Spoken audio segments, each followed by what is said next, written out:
Hello friends, तो आज हम पढ़ने वाले हैं बीएससी फिफ्थ सेमेस्टर के लिए केमिस्ट्री। तो ये केमिस्ट्री का डे कौन सा है? 1 है।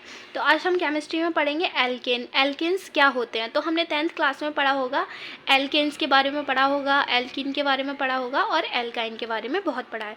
ठीक है, तो एल्केन क्या होते हैं? जिनमें सिंगल बॉन्ड होता है वो एल्केन होते हैं, जिनमें डबल बॉन्ड होता है वो कीन होते हैं और जिनमें ट्रिपल बॉन्ड होता है वो एल्काइन होते हैं। तो हम आज देखेंगे एल्केन क्या होते हैं। जो एल्केन होते हैं वो हाइड्रोकार्बन होते हैं। तो हाइड्रोकार्बन क्या होते हैं? हम एक एग्जांपल लेते हैं, जैसे CH4 है। ठीक है, ये CH4 है तो इसमें हाइड्रोकार्बन होते हैं। ये एल्केन होते हैं, ये हाइड्रोकार्बन होते हैं। तो कार्बन C जो है कार्बन है और H जो है हाइड्रोजन है। तो ये दोनों मिलके क्या हो गए? हाइड्रोकार्बन। अब हम देखेंगे एल्केन क्या होते हैं। एल्केन सैचुरेटेड हाइड्रोकार्बन होते हैं। सैचुरेटेड का मतलब हिंदी में क्या होता है? संतृप्त। जो एल्केन होते हैं वो सैचुरेटेड हाइड्रोकार्बन होते हैं, यानी कि जो एल्केन होते हैं वो संतृप्त हाइड्रोकार्बन होते हैं और जो एल्कीन होते हैं वो अनसैचुरेटेड हाइड्रोकार्बन होते हैं। एल्काइन भी जो है अनसैचुरेटेड हाइड्रोकार्बन होते हैं, यानी कि असंतृप्त हाइड्रोकार्बन होते हैं।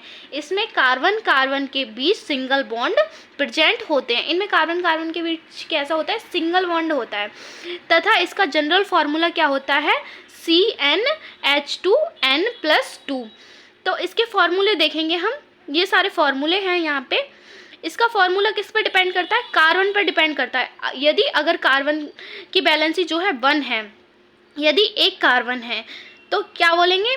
मेथेन। 2 कार्बन है ईथेन, 3 कार्बन है प्रोपेन, 4 कार्बन है ब्यूटेन, 6 कार्बन है पेंटेन, 5 कार्बन है पेंटेन, 6 कार्बन है हेक्सेन, 7 कार्बन है हेप्टेन, 8 कार्बन है ऑक्टेन, 9 कार्बन है नोनेन, डी और 10 कार्बन है तो क्या हो जाएगा? डेकेन। इसका कोई भी फॉर्मूला हम उठा के इस फॉर्मूले में हम देखते हैं रख के। ठीक है, तो जैसे हम ये वाला फॉर्मूला उठा लेते हैं। ठीक है, C5H10।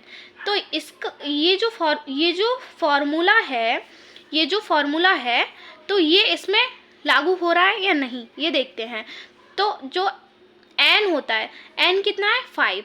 ठीक है, तो H के पास वाला जो नंबर होता है वो कितना होता है? N के 2 गुना होता है और 2 गुने में उसको प्लस कर देते हैं तो क्या हो जाता है? वो एल्केन हो जाता है।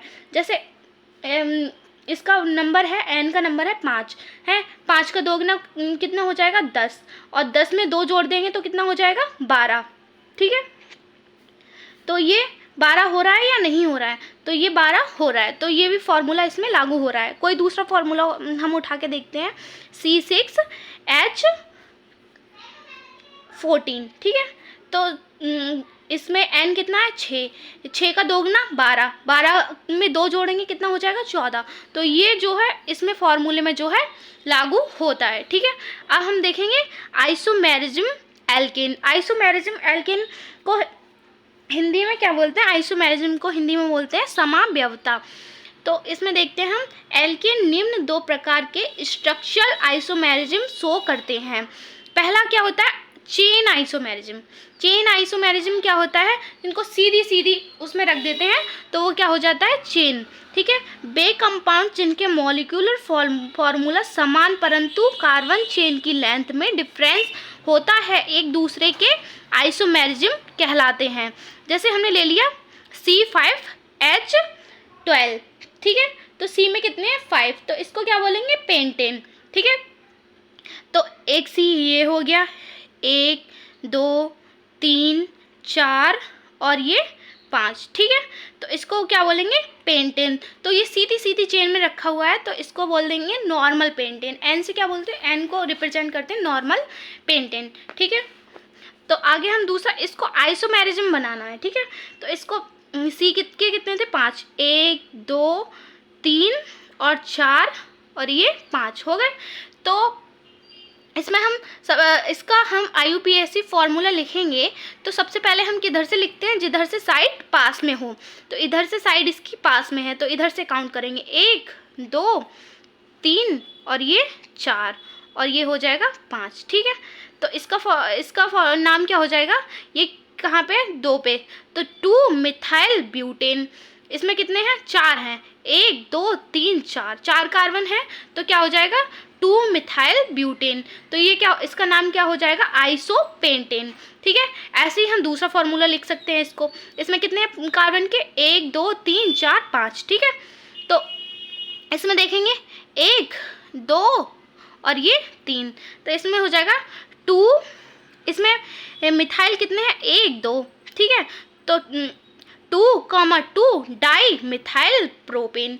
ठीक है, कार्बन के कितने हैं, कार्बन की वैलेंसी 5 है, तो इसको क्या बोलेंगे, प्रोपेन। ठीक है, तो इसको दूसरे नाम से भी बोल सकते हैं, नियोपेंटेन। ठीक है, तो आगे हम देखते हैं पोजीशन आइसोमेरिज्म। पोजीशन आइसोमेरिज्म में क्या होता है, इसकी पोजीशन चेंज हो जाती है, कोई भी कंपाउंड इधर से उधर हम रख देते हैं। यदि सेम मॉलिक्यूलर फार्मूला वाले कंपाउंड्स की चेन पर सब्स्टिट्यूएंट्स और फंक्शनल ग्रुप, सब्स्टिट्यूएंट्स का मतलब क्या होता है, साइड चेंज करना, कि पोजीशन में अंतर हो, तो ये एक दूसरे के पोजीशन आइसोमेरिज्म कहलाते हैं। ठीक है, तो इसमें सी के कितने, 1 2 3 4 5 6। ठीक है, तो यहाँ पे कितना हो जाएगा, यहाँ पे 1 2 3 4। ठीक है, तो यहाँ पे कितना है, 2। मिथाइल कितना है, यहाँ पे 2 पे मिथाइल है और 3 पे मिथाइल है, 3 पे भी मिथाइल है, तो क्या बोलेंगे, 2,3 मिथाइल ब्यूटेन। कार्बन कितने हैं, 1 2 3 4, तो क्या हो जाएगा, ब्यूटेन। ठीक है, इसको ऐसे भी लिख सकते हैं, इसकी पोजीशन हम चेंज करते हैं, तो ये वाला जो है, ये वाला मिथाइल जो है वो यहाँ आ जाता है, और इसका H जो है, इसका हाइड्रोजन जो है वो यहाँ पहुँच जाता है, इसका हाइड्रोजन जो है यहाँ पे पहुँच जाएगा, तो ये 2 हो जाएंगे। ठीक है, तो इसको बोलेंगे 2,2 डाई मिथाइल ब्यूटेन। ओके।